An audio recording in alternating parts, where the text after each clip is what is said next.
ഏറ്റവും മികച്ച പ്രതിപക്ഷ നേതാവായിട്ട് ഇരുന്ന ഒരാളാണ് V S Achuthanandan. V S അച്യുതാനന്ദൻ്റെ 1ാം ചരമവാർഷികമാണ് ഇന്ന്. അപ്പം നമ്മളിപ്പോഴും ഈ പറയുന്ന ഇടതുപക്ഷം പ്രതിപക്ഷത്തെത്തിയ സമയമാണ് ഇപ്പം. അപ്പം നമ്മൾ മുന്നേ ഒക്കെ ഇടതുപക്ഷം പ്രതിപക്ഷ സ്ഥാനത്തിരിക്കുന്ന സമയത്ത് മികച്ച പ്രകടനം കാഴ്ചവെച്ചിട്ടുണ്ട്.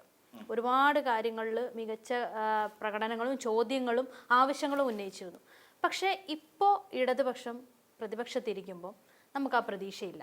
കാരണം നമ്മൾ ഒരുപാട് പ്രതീക്ഷ എന്ന് പറഞ്ഞു കഴിഞ്ഞാൽ ചില പദ്ധതികൾ അവരായിട്ട് തുടങ്ങി വെച്ച ഭരണസമയത്ത് 10 വർഷം ഭരണത്തിലിരുന്നു കൊണ്ട് തുടങ്ങി വെച്ച പല പദ്ധതികളും UDF സർക്കാർ അധികാരത്തിൽ വന്ന സമയത്ത് നടപ്പാക്കാതെ പോയിട്ടുണ്ടെങ്കിൽ അതിനെ ചോദ്യം ചെയ്യുമെന്ന് വരെ നമ്മൾ പ്രതീക്ഷിച്ചിരുന്നു. പ്രതിപക്ഷത്ത് പിണറായി വിജയൻ നേതാവായിട്ട് എത്തിയപ്പം നമ്മൾ അതിൽ കുറച്ച് കൂടുതൽ പ്രതീക്ഷ വെച്ചു. പക്ഷേ ഭയങ്കര ദുർബലമായ അവസ്ഥ എന്ന് വെച്ചാൽ അനക്കമില്ലെന്ന് തന്നെ പറയാം, അല്ലെങ്കിൽ ശബ്ദമില്ലാത്ത അവസ്ഥയായി ഇല്ലേ?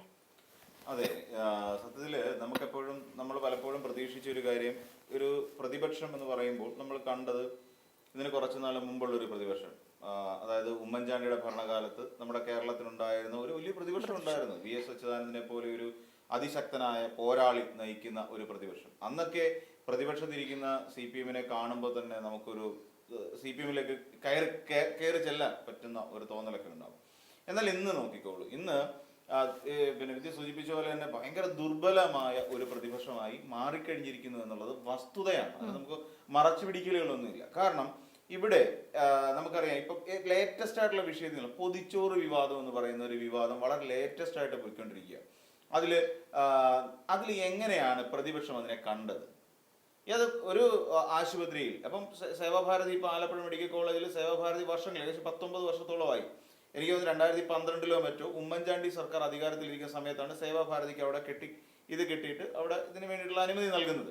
എന്നാൽ ആ ഒരു വിഷയത്തെ പ്രതിപക്ഷം എത്ര കണ്ട് ശക്തമായി മുന്നോട്ട് കൊണ്ടുപോയിട്ടുണ്ട്. DYFI എന്ന് പറയുന്ന ഒരു സംഘടന ഭക്ഷണം കൊടുക്കരുതെന്ന് പറയുന്ന ഒരു രീതി വന്നിട്ട് DYFI എവിടെ? ഈ ഒരു ചോദ്യം നമ്മുടെ മുന്നിലുണ്ട്. എവിടെ പോയി DYFI? ഒരു കാലത്ത് സമരത്തീച്ചൂള എന്നൊക്കെ പറയുന്ന ഒരു സാധനം വിട്ട് ഇവിടെ കത്തിച്ചുകൊണ്ടിരുന്ന ഒരു യുവജന സംഘടന എവിടെ പോയി? അതിനെക്കുറിച്ച് ഒരു അക്ഷരം പോലും കേൾക്കാൻ പോലും ഇല്ല. അപ്പൊ DYFI എന്ന് പറയുന്ന ഒരു സംഘടന ഒതുങ്ങിപ്പോയി. അപ്പൊ SFI മാത്രമാണ് ഒരു അല്പമെങ്കിലും ഒരു ഇതോടുകൂടി നിൽക്കാര്യം. കഴിഞ്ഞ കാലത്ത് ഗവർണറുടെ നയങ്ങൾക്കെതിരെ, വിദ്യാഭ്യാസ നയങ്ങൾക്കെതിരെ പോരടിച്ചുകൊണ്ടിരുന്ന ഒരു രാഷ്ട്രീയ പാർട്ടി അല്ലെങ്കിൽ ഒരു വിദ്യാർത്ഥി സംഘടന എന്നുള്ള നിലയിൽ SFIക്ക് ഇപ്പോഴും അതിൻ്റെ ഒരു പ്രാധാന്യമുണ്ട്. പക്ഷെ ഇവർ വേറൊന്നും കാണുന്നില്ല.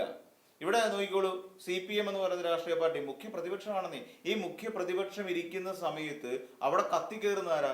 VD സതീശനാണ്. നമ്മൾ പലപ്പോഴും സഭ നോക്കിക്കഴിഞ്ഞാൽ മുഖ്യമന്ത്രിക്കാണ് അവിടെ പ്രാധാന്യം ലഭിക്കുന്നത്. മുഖ്യമന്ത്രി കത്തിക്കയറി പോവുകയാണ്. ഏറ്റവും ഒടുവിൽ മുഖ്യമന്ത്രിയെ പ്രതിരോധിക്കാൻ കഴിയാതെ ദുർബലപ്പെട്ട് നിൽക്കുന്ന ഒരു അവസ്ഥയിൽ നിന്നുകൊണ്ട് പ്രതിപക്ഷം വാക്കൗട്ട് നടത്തുന്ന ഒരു സ്ഥിതിവിശേഷം നിയമസഭയിൽ നമ്മൾ ഒന്നല്ല പല ആവർത്തി കണ്ടു. എന്തുകൊണ്ടാണ് പ്രതിരോധിക്കാൻ കഴിയാതെ ഒരു സംവിധാനം ഇങ്ങനെ ആകപ്പാടെ പങ്കപ്പാടിലായി പോകാൻ കാരണം എന്തുകൊണ്ടായിരിക്കാം? സ്വാഭാവികമായി നല്ല നേതാക്കന്മാരുടെ അഭാവം ഇടതുപക്ഷത്തെ ഇപ്പൊ വല്ലാതെ പിടിച്ചു കുലുക്കുന്നുണ്ട്. എന്തുകൊണ്ടാണെന്ന് ചോദിച്ചാൽ, പ്രതിപക്ഷ നേതൃസ്ഥാനത്ത് വൈബ്രന്റ് ആയിട്ടുള്ള ഒരാളായിരിക്കണം. എന്ന് വെച്ചാൽ പിണറായി വിജയൻ വൈബ്രന്റ് അല്ല എന്നല്ല പറയുന്നത്. പക്ഷെ പിണറായി വിജയന് പ്രായാധിക്യമുണ്ട്. ഇവര് തമ്മിൽ നോക്കിക്കഴിഞ്ഞാൽ 10-20 വയസ്സിന്റെ വ്യത്യാസം, 20 വയസ്സിനകത്ത് വ്യത്യാസം മുഖ്യമന്ത്രിയും പ്രതിപക്ഷ നേതാവായിട്ടുണ്ട്. അവിടെ VS എങ്ങനെയാണ്? VS ഏറ്റവും പ്രായം കൂടിയ മുഖ്യമന്ത്രിയായിരുന്നു. 85 വയസ്സിന് ശേഷമാണ് അദ്ദേഹം മുഖ്യമന്ത്രി ആവുന്നത്. അപ്പം അതുവരെയുള്ള VSന്റെ ആ ഒരു സമയം അദ്ദേഹം വളരെ കൃത്യമായി യൂട്ടിലൈസ് ചെയ്തു എന്നുള്ളതാണ്. ആ പ്രതിപക്ഷ നേതൃസ്ഥാനത്തിരിക്കുന്ന സമയത്തൊക്കെ നമുക്കറിയാവുന്ന പോലെ ഇവിടെ നടത്തിയ പെൺപിളை ഒരുമൈ എന്ന് പറയുന്ന ഒരു ഇതിലൊക്കെ അദ്ദേഹം വളരെ കൃത്യമായി പങ്കെടുക്കുകയും ഇവിടുത്തെ കൃത്യമായി അത് ആസൂത്രണം ചെയ്ത് നടപ്പാക്കുകയും ചെയ്യുന്ന സാഹചര്യം ഉണ്ടായിട്ടുണ്ട്. എന്നാൽ ഇവിടെ നമ്മൾ ആലോചിച്ച് നോക്കിക്കോളൂ, ഇപ്പം ഏതെങ്കിലും ഒരു വിഷയത്തെ എടുത്തുയർത്തിക്കൊണ്ട് അതിന് വേണ്ടിയിട്ട് പ്രതിപക്ഷം എന്നുള്ള നിലയിൽ നിന്നുകൊണ്ട് ശക്തമായ ഒരു മൂവ്മെന്റ് നടത്തിയിട്ടുണ്ടോ? ഈ കഴിഞ്ഞ ദിവസം നമ്മൾ പരിശോധിച്ച് നോക്കിക്കോളൂ, ഒന്നിനെതിരെയും ഇല്ല. ഇവിടെ ഇപ്പം വഖഫ് ബോർഡ് നിയമം പൊളിച്ചെഴുതാൻ വന്നു. ഉമീദ് ആക്ട് എന്ന് പറഞ്ഞിട്ടാണ് വഖഫ് നിയമത്തിൽ ഉണ്ടാക്കിയ ഒരു മാറ്റം കൊണ്ടുവരുന്നത്. കേന്ദ്ര സർക്കാരിന്റെ മാറ്റമാണ്.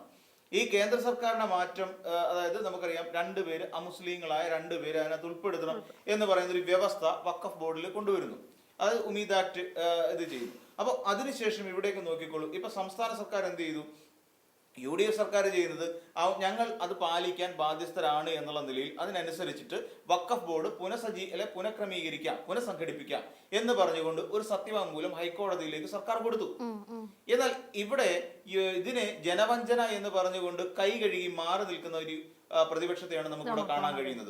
അല്ലാതെ ഇതിനെതിരായി ഒരു ശക്തമായ മൂവ്മെന്റ് ഉണ്ടാക്കാൻ എന്തുകൊണ്ടാണ് ഇവിടെ ഇടതുപക്ഷത്തിന് കഴിയാതെ പോകുന്നത്, അല്ലെങ്കിൽ ഇവിടുത്തെ പ്രതിപക്ഷത്തിന് കഴിയാതെ പോകുന്നത്? പ്രതിപക്ഷം അപ്പോഴാണ് നമ്മൾ മനസ്സിലാക്കുന്നത് ദുർബലമായ പ്രതിപക്ഷമാണ് എന്ന് നമ്മൾ പറയേണ്ടി വരും. പണ്ട് UDF പ്രതിപക്ഷത്തിരുന്ന സമയത്ത് അവർ ഇതിലും കൂടുതൽ ശബ്ദം ഉയർത്തിയിട്ടുണ്ട്. ശബ്ദം ഉയർത്തിയാണ് VD സതീശൻ എത്ര രാവിലെ ഉച്ചയ്ക്ക് വൈകിട്ട് 3 നേരം മാധ്യമങ്ങൾ കണ്ടിരുന്നത്.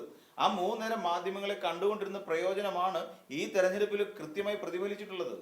കൃത്യമായി പ്രതിഫലിച്ചിട്ടുണ്ട്. ഇപ്പൊ നമ്മൾ നോക്കിയുള്ളൂ, UDFുമായി ബന്ധപ്പെട്ടുകൊണ്ട് അല്ലെങ്കിൽ സർക്കാരിനെതിരായി ഏതെങ്കിലും ഒരു അഴിമതി ആരോപണം ഉന്നയിച്ച് മുന്നോട്ട് കൊണ്ടുവരാൻ കഴിഞ്ഞിട്ടുണ്ടോ? ഈ പറഞ്ഞല്ലോ, അദാനി പോർട്ടുമായി ബന്ധപ്പെട്ടുകൊണ്ട് അദാനി പോർട്ട് 49% ഓഹരി വിറ്റഴിച്ചു. എന്താണ് ഇതിനകത്ത് LDFന്റെ സ്റ്റാൻഡ്?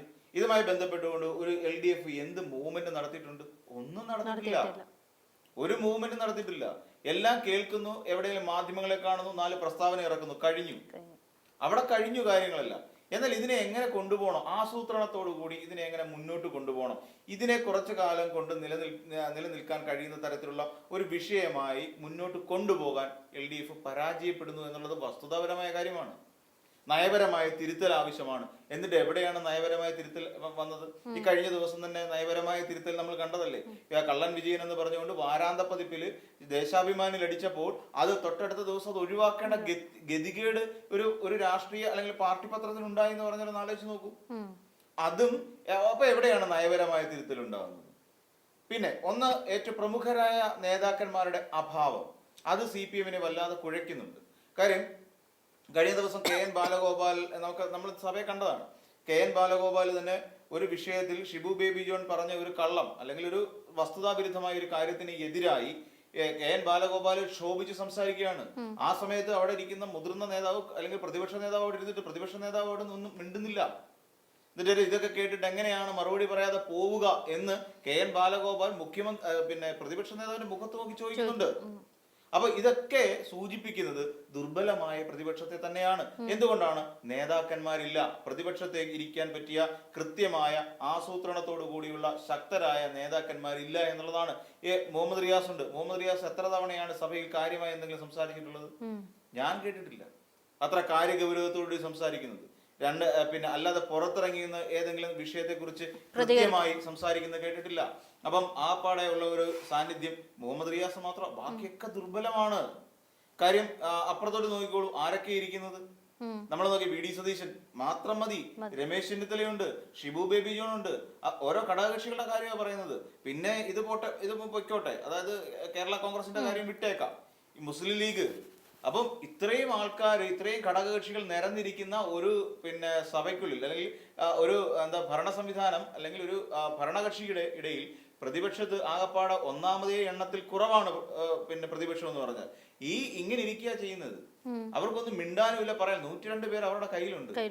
ആകപ്പാടെ 140 അപ്പൊ 102 പോയിട്ട് 105 അവരുടെ കയ്യിലായി കഴിഞ്ഞു. പിന്നെ ആകെയുള്ള 35 പേരാണ്. ഈ 35 പേര് എന്ത് ചെയ്യും? ഈ 35 പേരിലും വളരെ കളമശ്ശേരി തോറ്റുപോയില്ലേ? അതോടെ P രാജീവ് ശക്തനായിരുന്ന നേതാവായിരുന്നു, പോയി. സ്വരാജിനെ മത്സരിപ്പിക്കാത്തത് കൊണ്ട് അത്യാവശ്യം സഭയിൽ തർക്കിക്കാൻ കഴിയുന്ന സ്വരാജ് ഇത്തവണ സഭയിലില്ല. അപ്പൊ തൃത്താലയിൽ നോക്കിക്കോളൂ, MP രാജേഷ് പരാജയപ്പെടുന്നു അല്ലേ? അപ്പൊ അങ്ങനെ വളരെ പ്രാധാന്യപ്പെട്ട ഇപ്പൊ റോഷി അഗസ്റ്റിൻ ഇല്ല. അപ്പം അങ്ങനെ എടുത്തു പറയത്തക്ക ഒരു പിടി ശക്തരായ നേതാക്കന്മാരില്ലാതെ ഈ പറയുന്ന പാർട്ടി CPM എന്ന് പറയുന്ന പാർട്ടി സഭയിൽ വെറും വട്ടപൂജ്യമായി മാറിക്കഴിഞ്ഞിരിക്കുന്നു. ആകെപ്പാടുള്ള സജി ചെറിയാനുണ്ട്, KN ബാലഗോപാലുണ്ട്, അതോടൊപ്പം തന്നെ ഈ പറയുന്ന മുഹമ്മദ് റിയാസ് ഉണ്ട്. ഇത് മാത്രമേ ഉള്ളൂ നമുക്ക് എടുത്തു പറയാൻ കഴിയുന്ന പ്രതിപക്ഷ മുഖം എന്ന് പറഞ്ഞാൽ. പിന്നെ ഓഫ്കോഴ്സ് നമ്മുടെ പഴയ മുഖ്യമന്ത്രി പിണറായി വിജയൻ, പിന്നെ ഇരിക്കുന്ന ഒരാള് എന്ന് വെച്ചാൽ CPI-യുടെ K രാജനുണ്ട്. അപ്പൊ ഇങ്ങനെ അല്ലാതെ പിന്നെ GRNലൊന്നും വലിയ കാര്യമായിട്ട് ഇക്കാര്യത്തിലൊന്നും പ്രതികരിക്കുന്ന കൂട്ടത്തിലൊന്നും അല്ല. അപ്പൊ അങ്ങനെയുള്ള ഒരു പറ്റം ശിവൻകുട്ടി ഇത്തവണ ഇല്ല. ആലോചിക്കോളൂ, ശിവൻകുട്ടിക്ക് പകരം നേമത്തു നിന്ന് വന്നിരിക്കുന്ന ആരാണ്? രാജീവ് ചന്ദ്രശേഖറാണ്, BJP-കാരനാണ്. അപ്പം ഇങ്ങനെ വളരെ ശോഷിച്ചു പോയി, നേതാക്കന്മാരില്ല. നേതാക്കന്മാരെന്ന് പറയുന്ന ഒരു അല്ലെങ്കിൽ നല്ല കൊള്ളാവുന്ന ഒരു 10 MLA-മാരുണ്ടായിരുന്നെങ്കിൽ ഇത് ഈ ഒരു ഗതികേടിലേക്ക് ഈ പ്രതിപക്ഷം വരില്ലായിരുന്നു എന്നുള്ളത് വാസ്തവമാണ്. അപ്പം ഇതിന് ഇങ്ങനെ ഒരു ദുർബലപ്പെട്ട ഒരു സ്ഥിതിയിലേക്ക് ഇങ്ങനെ ഒരു രാഷ്ട്രീയ പാർട്ടി തകരാൻ അല്ലെങ്കിൽ ഇങ്ങനെ ഒരു മുന്നണി തകർന്നു പോകാനുള്ള കാരണങ്ങൾ വിശദമായി പഠിക്കുകയും അത് തിരുത്തുകയും വേണ്ടി വന്നാൽ ഈ 5 വർഷക്കാലം ഇടതുപക്ഷം എന്ന് പറയുന്ന ഒരു രാഷ്ട്രീയ പാർട്ടിക്ക് വളരാൻ കിട്ടുന്ന ഒരു ടൈമിംഗ് പീരീഡാണ്. അല്ലെ ഈ പീരീഡിൽ ഇടതുപക്ഷത്തിന് വളരണമെങ്കിൽ വളരാം, ചെറുതാവണമെങ്കിൽ ചെറുതാവാനും കഴിയും, തകർന്നു പോകാനാണെങ്കിൽ അതിനും കഴിയും. ഇപ്പൊ തന്നെ നോക്കിക്കോളൂ, CPI-യും CPM-ഉം തമ്മിൽ ബദ്ധശത്രുക്കളെ പോലെയാണ് സഭയിൽ കൂടുന്നത്. ഈ ഒരു സിസ്റ്റം പോയി കഴിഞ്ഞാൽ എങ്ങനെയാണ് മുന്നണി ഡെവലപ്മെന്റ് ഉണ്ടാകുക? ഇനിയിപ്പം അടുത്ത തെരഞ്ഞെടുപ്പോട് കൂടി അല്ലെങ്കിൽ 31-ൽ നടക്കുന്ന തെരഞ്ഞെടുപ്പിൽ ജോസ് കെ മാണിയുടെ മാണി ഗ്രൂപ്പിനെയും ഇടതുപക്ഷത്തിനകത്ത് ഉണ്ടാകും എന്നുള്ള കണ്ടറിയേണ്ടി വരും. കാര്യം അടുത്ത തെരഞ്ഞെടുപ്പ് ആകുമ്പോഴത്തേക്ക് ജോസ് കെ മാണി മറുകണ്ഠം ചാടും. ഇത്തവണ തന്നെ മറുകണ്ഠം ചാടാനുള്ള ഒരു തീരുമാനത്തിലേക്ക് വന്നതാ. അതിന് റോഷി മാത്രമാണ്, റോഷി എതിർത്ത് നിന്നുകൊണ്ടാണ് ഇത്തവണ ചാട്ടം ഉണ്ടാകാഞ്ഞത്. അപ്പം മറിച്ച് അതേസമയം അടുത്ത തവണയാകുമ്പോൾ ഈ ഒരു എതിർപ്പുകൾ മാറും. അങ്ങനെ വരുമ്പോൾ അവിടെ ഒരു ചാട്ടം നടക്കുകയും ചെയ്യും. അപ്പോൾ നിലവിൽ LDF-ന്റെ അംഗബലം കുറയാനുള്ള സാഹചര്യമുണ്ട്. പിന്നല്ലെന്നുണ്ടെങ്കിൽ ഇടതുപക്ഷം മുസ്ലിം ലീഗിനെ അടുക്കിലേക്ക് പോകേണ്ടി വരും. ലീഗിന്റെ കാല് പിടിച്ച് പാണക്കാട് തറവാട്ടിൽ പോയിരിക്കേണ്ട അവസ്ഥയുണ്ടാവും. അപ്പം ഈ രീതിയിലൊക്കെ ഒരു വലിയ രാഷ്ട്രീയ മാറ്റമൊക്കെ ഒരുപക്ഷെ ഉണ്ടായേക്കാം. അല്ലെങ്കിൽ CPM വേണമെന്നുണ്ടെങ്കിൽ ഈ ഗതികേടാണെങ്കിൽ ഞാൻ പറയുകയാണ്, ചിലപ്പോൾ സംഘപരിവാറോടും കൈ കൊടുക്കേണ്ടി വരും. അപ്പൊ ഈ ഒരു അവസ്ഥയിലേക്ക് പോകാതെ തടയേണ്ടത് അവിടുത്തെ പ്രധാനപ്പെട്ട നേതാക്കന്മാരുടെ ഉത്തരവാദിത്തമാണ്. MV ഗോവിന്ദൻ അടക്കമുള്ള, പിണറായി വിജയൻ അടക്കമുള്ള നേതാക്കന്മാർ ശക്തമായി മുന്നോട്ട് പോയി മുന്നണി ബന്ധം നിലനിർത്തിക്കൊണ്ട് പോവുക എന്നുള്ളതാണ് ആദ്യം ചെയ്യേണ്ട ഒരു കാര്യം. ഇല്ല എന്നുണ്ടെങ്കിൽ ഇത്രയും ശോഷിച്ച ഒരു മുന്നണി സംവിധാനം പിന്നെ നാണക്കേട് കൊണ്ട് എങ്ങനെ മുന്നോട്ട് പോകാൻ കഴിയുമെന്നാണ് ഇവർ പറയുന്നത്. അപ്പൊ എന്തുകൊണ്ടും ശരിക്കും പ്രതിപക്ഷം ഇല്ല എന്ന് പറയുന്ന ഒരു അവസ്ഥയിലേക്ക് നമുക്ക് എത്തിച്ചേർന്നു.